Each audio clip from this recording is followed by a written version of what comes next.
Halo, assalamualaikum sobat YouTube semua. Jumpa lagi dengan saya Ghufron di channel Ghufron Sticker.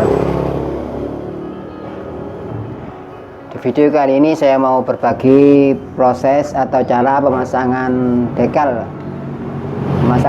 ke motor Vario 2021 ya. Dekal yang saya mau pasang kali ini dengan motif Vario ya, sesuai permintaan customer dengan bahan Terima dan dilapisi dengan laminasi glossy.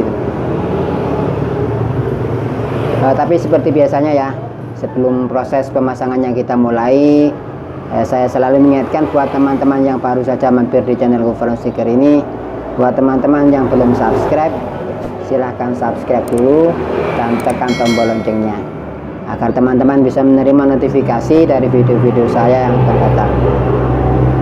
Dan buat teman-teman yang sudah subscribe, saya ucapkan terima kasih banyak atas dukungannya.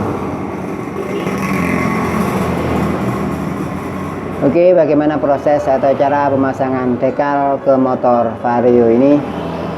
Kita saksikan videonya.